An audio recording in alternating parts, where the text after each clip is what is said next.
There are two main reasons why you use apostrophes. We're going to focus on one for now. Okay. One of the biggest reasons, or I guess the most common reasons why people use apostrophes in their writing is for possessive nouns. Possessive nouns are there to show that something, whatever it might be, belongs to somebody. Could be a toothbrush, it could be a toy, could be a pair of shoes. Doesn't matter. We use possessive nouns to show who that toothbrush or who that toy or who those pair of shoes belong to. I'm going to take a look at some of them.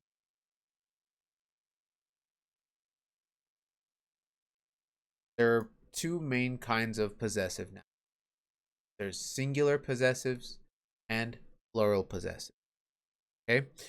Big difference between the two is for the singular possessives, whatever it is you're talking about, it belongs to one person or one thing. With plural possessives, it belongs to more than one person or more than one thing.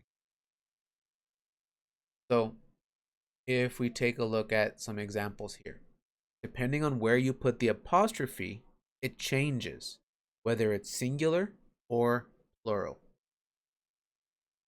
So, for here, the bee's hive, if I put the apostrophe in front of the S, then I'm saying that the hive belongs to just one bee.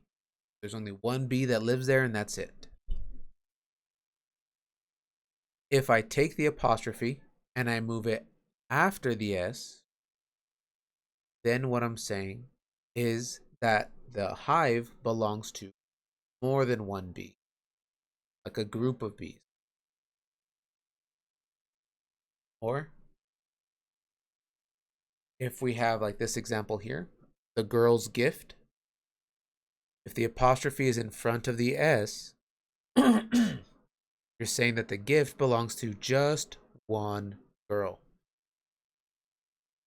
If I put it after the S, then I'm saying that the gift belongs to more than one girl.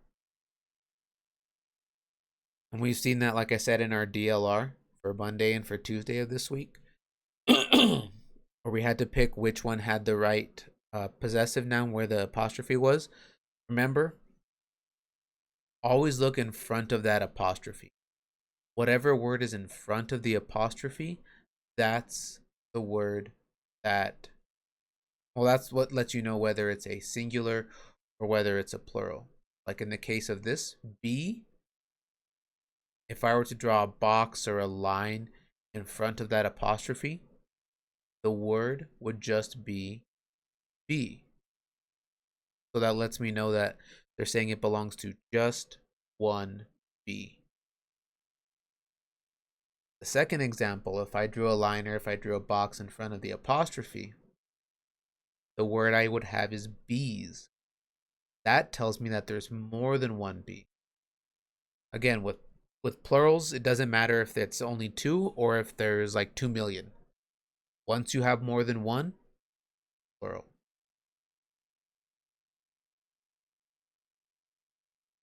Now there is some differences depending on if your noun ends with an S.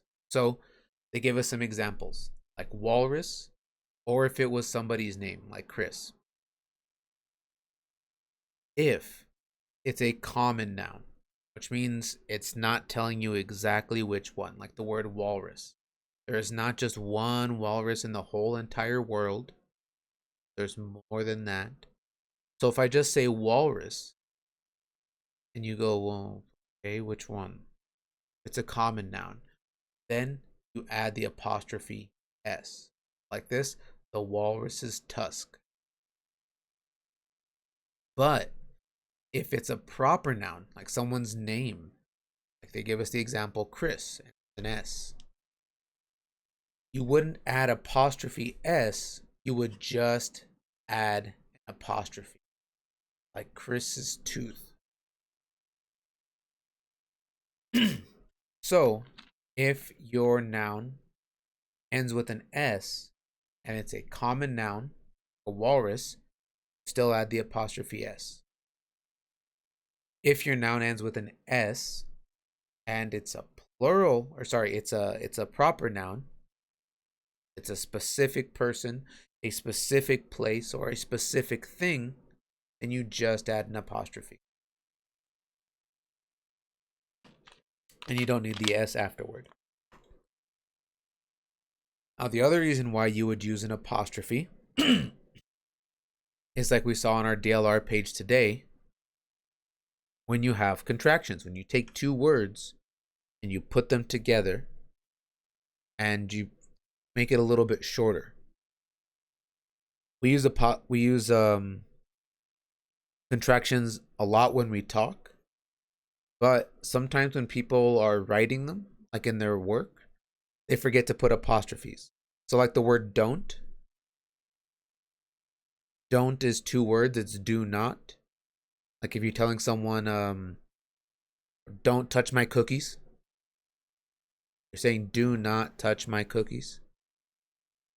So it'd be DON apostrophe T. You have to make sure when you're writing a contraction that you do not forget to put the apostrophe in the right place. Otherwise, it's not spelled correctly.